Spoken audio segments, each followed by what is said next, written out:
pastinhas com impressão da lei, tá? Dizendo que consultar, dar uma olhada. A gente só pede que seja devolvido no final, porque nós vamos usar essas pastinhas amanhã na dinâmica de trabalho. Bom, fizemos aqui uma rápida apresentação para vocês, para quem não pôde ainda ler a lei, não teve acesso à lei, quais foram os princípios que nós utilizamos para fazer em todo esse processo. Primeiro, o conceito do próprio planejamento urbano. Entendemos que ele é um processo permanente e contínuo. Como disse o próprio Tiago, que esse processo vai ter que ser acompanhado pelos técnicos, vai ter que ser acompanhado pela população, porque a cidade está sempre em transformação, por isso que ele tem que ser contínuo. O plano diretor, ele é o principal documento, ele não é o único, mas é o principal documento que vai estabelecer essa política de desenvolvimento urbano da cidade. Por isso, a importância da participação, da discussão na formação desse plano. O plano de Ribeirão Preto foi feito na gestão do Palocci em 95, né? O Nogueira já comentou, e ele teve a revisão em 2003. Né? Em 2001, quando foi aprovado o Estatuto da Cidade, ele colocava a necessidade de se trazer para dentro dos planos os instrumentos do Estatuto da Cidade. Então, isso aconteceu em Ribeirão Preto em 2003, né? Só que ele não revogou a lei anterior. Então, nós ficamos com duas leis valendo. A 501, que fala do escopo geral, e a 1573, que fala da incorporação dos instrumentos do Estatuto da Cidade. Instrumentos esses que nunca foram regulamentados. Por que rever o plano? Como já dito, o Estatuto já nos obriga a fazer a revisão no prazo máximo de 10 anos. Mas mesmo não tendo a obrigatoriedade por lei federal, é importante que a gente faça esse acompanhamento. Ribeirão Preto teve aí um grande crescimento, e se fizermos aí uma análise dessa projeção de população, em 2003, na última revisão, nós tínhamos aproximadamente 480 mil habitantes. Nós estamos hoje com 680 mil, e a nossa previsão nos próximos 20 anos é que a gente deve chegar próximo aí a 900 mil. Como disse o próprio Tiago, nós temos que entender essa dinâmica de população que nós teremos para podermos prever todas as políticas públicas. E aí discutimos, então, que cidade que nós queremos para os próximos anos. Para vocês entenderem, né, essa mancha urbana da cidade, o que era a cidade em 1987, em 1997, ela já cresceu. Em 2002, mais um crescimento. Tá? E em 2017. Né? Então, o tamanho que a cidade tem hoje. Então, o crescimento dessa mancha urbana fez com que a gente entendesse a necessidade de uma nova revisão. Outros elementos que foram incorporados nesses últimos anos, que nós precisamos considerar, né, como disse o Nogueira, é a instalação da região metropolitana de Ribeirão Preto. Então, hoje, o pensamento da cidade não pode olhar apenas para a estrutura do município. Temos que entender que estamos incorporados numa região metropolitana, e a própria discussão da internacionalização do aeroporto Leite Lopes, que trará para Ribeirão Preto, né, um grande desenvolvimento econômico, e junto com ele também uma procura muito grande de pessoas que migrarão para Ribeirão. Alguns princípios que nós consideramos, como a questão metropolitana, a descrição da gestão, que antes não existia, nós não tínhamos instrumentos regulamentados, essa ênfase que nós temos que dar na revitalização de áreas degradadas, a ocupação dos vazios urbanos, essa necessidade, né, de solução para moradia. Temos ainda um déficit grande de moradia, alguns cuidados com macrodrenagem que nós vamos ter que ter. Então, todos esses princípios e conceitos que o Nogueira colocou para a gente, tá, foram levados como princípios e conceitos básicos. O prefeito também assumiu publicamente aí que nós teremos que assumir, um ano após a promulgação do nosso plano diretor, a implantação de todas essas leis. Tá? E esse é um compromisso grande, é um compromisso ousado, mas também é a primeira vez que nós vemos a administração municipal assumir com prazo para que essas leis estejam prontas. Tá? Também acontecerá, esse é repetido, em 2 anos, a lei do mobiliário urbano, o plano estratégico e a regulamentação dos instrumentos previstos no plano, os demais instrumentos. O que é importante a gente frisar desses instrumentos foram os instrumentos que foram incorporados em 2003, que eram exigências do Estatuto da Cidade e que nunca foram regulamentados, como parcelamento, edificação e utilização compulsórios, o IPTU progressivo, a transferência do direito de construir, a outorga onerosa do direito de construir, a operação urbana consorciada, parcerias público-privado, estatuto prévio de impacto ambiental, o estudo de impacto de vizinhança, a regularização fundiária de interesse social específico, a regularização de edificações irregulares e assistência técnica e jurídica gratuita. Esses são apenas alguns dos instrumentos que estão colocados. Quem está com a legislação pode olhar aí no artigo 7, tem todos os instrumentos colocados. Alguns deles já existem regulamentados por lei, outras não. Então essa dificuldade de realmente trabalharmos com todos os instrumentos da cidade, porque nunca foram regulamentados. Então temos aqui um compromisso, já com data, para que ele seja encaminhado à Câmara. Analisamos também o que aconteceu com o vetor de crescimento da cidade. Em 1995 foi apontado o vetor de crescimento para a Zona Sul. Tá? Em 2003, com a revisão que teve, também foi colocado como vetor de crescimento a Zona Sul. Naquele momento, o olhar que se tinha era um distrito de Bonfim Paulista, que estava na região sul e tinha um grande potencial ainda de exploração para aquela região. Entretanto, nós podemos perceber que a cidade, nesses anos, cresceu para todas as direções. Nós temos investimentos acontecendo em todo o entorno da cidade. Por isso, estamos assumindo como proposta que o potencial de crescimento será para todas as direções. Nós vamos trabalhar com a orientação regulamentada. Então, essas direções, elas vão ser reconhecidas, porém, teremos regulamentos, que tipo de ocupação, como se dará a ocupação para cada uma dessas direções, e vamos priorizar a ocupação de vazios urbanos, que nós já identificamos na cidade, porque ao redor desses vazios urbanos, nós temos já uma infraestrutura consolidada, e vamos também priorizar empreendimentos que estejam adjacentes, colados a uma estrutura urbana existente. Isso também faz com que a infraestrutura se barateie dessa maneira. O perímetro urbano que nós estamos propondo para a cidade, tá? Nós estamos primeiramente assumindo o que é realmente urbano hoje.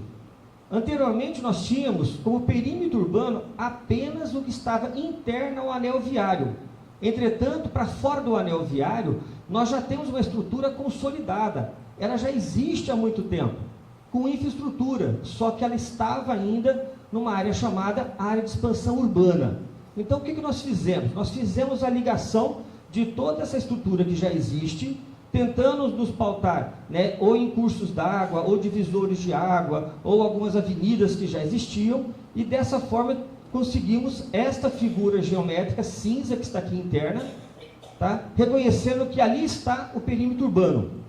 E fizemos uma expansão desse perímetro urbano, que ele dá numa média de 1,5 km, 2 km, tá? Também analisando o seu entorno, tá? Situações que já estão consolidadas de perímetro desde 2012, tá? E situações que a gente está reconhecendo que pode ser ocupado, porque nós teremos o controle dessa ocupação. Então, a nossa intenção é que esse crescimento possa acontecer de forma controlada. E aí, a hora que a gente analisa o perímetro urbano hoje, ele está com 42,65% de todo o município. É essa mancha que está aqui dentro, cinza. A área de expansão urbana está sendo prevista para 22%, ou seja, pouco menos de 50% do que nós já temos hoje. E sobra de rural, 34,7%. Na hora que a gente analisa os vetores de crescimento, a gente percebe que para a Zona Norte estará crescendo 21,7%, para a Zona Sul estará crescendo 44,7%, para a Zona Oeste cresce 3,1% e para a Zona Leste 30,49%. São vetores de crescimento, que eles estão pautados muitas vezes em divisores de água, tá? Ou em limites de município, para permitir esse crescimento. O macrozoneamento, que é onde sairá algumas restrições de urbanização. Nós estamos reconhecendo que a área de urbanização preferencial ela vai continuar interno ao anel viário, porque nós identificamos uma grande quantidade de vazios urbanos internos ao anel viário, então nós teremos como preferência a ocupação desta região. E nós teremos uma região com área de urbanização controlada, onde o divisor está na Anhanguera, que passa por aqui. Então, da Anhanguera para o lado esquerdo, nós temos a urbanização controlada, e a Anhanguera para o lado direito, para a zona leste, nós temos uma urbanização restrita, onde nós teremos um controle maior de ocupação dessas áreas. Para a zona rural, fica ali sem ocupação, obviamente, urbana. Também fizemos uma identificação das zonas especiais de interesse social, né? A necessidade de criarmos essas áreas, reconhecemos que essas áreas têm um potencial principalmente para a habitação de interesse social. E nós dividimos inicialmente em duas EIs, né? Em duas zonas, né? Onde a zona 1 ela estaria dentro do que nós estamos reconhecendo de perímetro urbano, e tem as EIs que está na área de expansão urbana, tá? Porque a gente vai ter aí, obviamente, índices diferentes para a urbanização na área interna e na área externa ao perímetro urbano. Outro ponto que nós estamos prevendo são os programas de reestruturação urbana, né? O prefeito colocou, já que nós temos a identificação de algumas áreas degradadas ou em degradação, que nós precisamos frear, né, essa situação, porque senão nós teremos um afugentamento de população e essas áreas vão ficando subutilizadas. Então a intenção é tentar trazer qualidade para esses espaços degradados, né, propor operações urbanas que possam ser incentivadoras dessa ocupação, trabalharmos com essa reabilitação com iniciativas para a iniciativa privada, para que ela possa fazer inserções nessas áreas e aí trazer investimentos, e ter um olhar também para essas áreas degradadas, incentivando o uso habitacional, porque todos nós sabemos que trazer a população para morar nessas áreas é a melhor forma de revitalizá-las. Nós vamos ter pessoas o tempo todo no local. É muito ruim quando uma área ela tem índices de afugentamento, porque ela fica em alguns horários extremamente vazias e degradadas. Outra vertente dessa reestruturação é olharmos para algumas regiões específicas da cidade, dentre elas o quadrilátero central. Então entendemos que esse quadrilátero central ele tem um potencial para investirmos no morar ao centro, trabalhar ao centro, circular no centro, o lazer do centro, a paisagem urbana do centro, a segurança do centro e programas culturais e sociais também na região central. Tá? Então, a ideia é ter um projeto especial, um programa especial de ocupação da região central e também olhando para a franja logo adjacente. Existe um conjunto de bairros que circulam o centro que tem o mesmo potencial de agregar valores, porque ele também está carregado, está rico de infraestrutura já existente, que é o chamado centro expandido. Nós temos os Campos Elíseos, a Vila Tibério, Vila Seixas, Alta Boa Vista, que isso pode ir ao encontro do que o Tiago falou, fazer essa leitura da própria mobilidade dentro desses bairros, que vai possibilitar esses investimentos com a iniciativa privada. Olharmos também para a região de Bonfim Paulista, que é um núcleo histórico que nós temos que olhar com cuidado, porque ela tem um grande valor a ser preservado, ao mesmo tempo que nós temos que incrementar o uso para aquela região. E por fim, olharmos, identificarmos alguns corredores comerciais, né, os chamados corredores terciários. São grandes vias da cidade que têm um potencial muito grande de comércio e prestações de serviço. E isso tem que ser incentivado a sua ocupação, porque são elementos agregadores. Um dos conceitos da estrutura urbana está sendo chamada de unidade de ocupação planejada. É nós fazermos algumas leituras da cidade, identificarmos alguns pequenos sítios que são cortadas por vias com grande potencial comercial, e nós podemos incentivar o uso de comércio, o uso de pequenas indústrias não poluentes, o uso de habitação principalmente, fazendo com que essas regiões elas tenham quase que uma vida própria. E aí nós vamos reduzir a necessidade de deslocamento de uma região para outra. Então, pegar um exemplo, a Vida Saudade.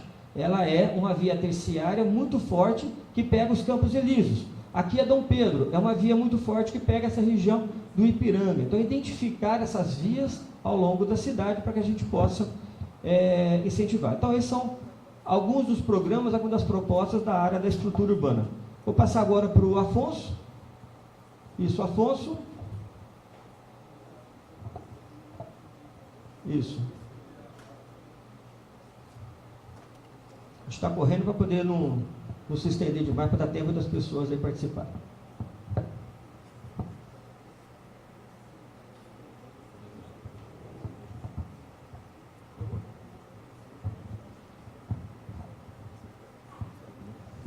Boa noite a todos, obrigado pela presença, vereador João Batista, vereador Fabiano Guimarães, secretários, colegas, doutora. Bom, o saneamento básico, ele é regido pela Política Nacional de Saneamento Básico, que é a Lei 11.445, que já completou 10 anos. Então, se nós quisermos falar de saneamento básico, nós precisamos conhecer esta lei-mãe que rege toda a matéria no plano nacional. No Brasil, são poucos municípios que fizeram a política municipal de saneamento básico.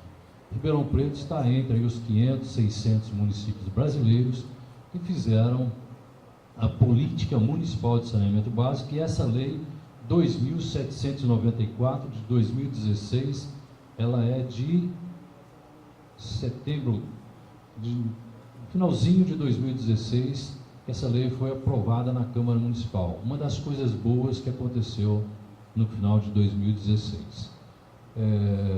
Esse marco é um marco regulatório para o planejamento e a execução dos serviços de abastecimento de água potável, esgotamento sanitário, limpeza urbana, manejo de resíduos sólidos, drenagem e manejo das águas pluviais urbanas. O DAERP, até então, até agora, e talvez até no final do ano que vem, nós temos a responsabilidade ainda de cuidar de água e esgotamento sanitário. Mas esta política municipal de saneamento básico já transferiu para o DAERP a responsabilidade pelos resíduos sólidos, limpeza urbana, drenagem e manejo das águas pluviais. Nós temos que nos prepararmos para que isso aconteça no mais rápido espaço de tempo possível, como prevê a Política Nacional de Saneamento Básico. Estamos nos preparando para isso, precisamos nos estruturarmos para que isso aconteça. Ainda a limpeza urbana e a drenagem. A limpeza urbana hoje está sob a responsabilidade da Secretaria de Infraestrutura, com o Alexandre na Coordenadoria de Limpeza Urbana. A drenagem está com a Secretaria de Infraestrutura, limpeza urbana também.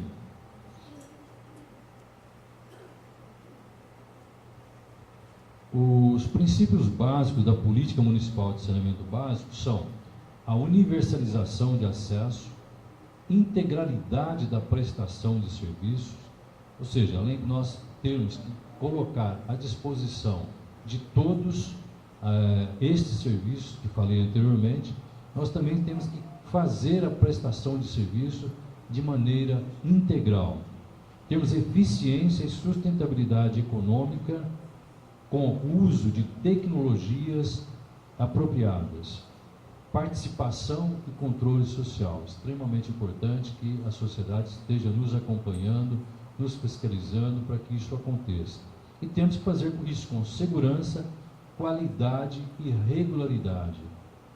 E, principal de todos, a titularidade é municipal, com competência e autonomia para organizar, regular, controlar e promover a realização dos serviços, ainda que possamos fazer por meio de terceiros, por concessão, a prestação de serviços, como é o caso do tratamento de esgoto, que hoje é feito pela Ambiente.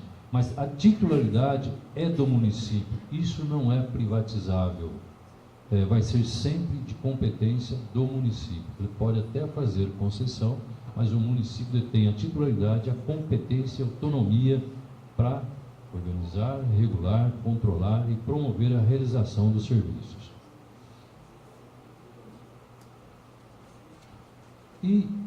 Então, isso é a política municipal de saneamento básico.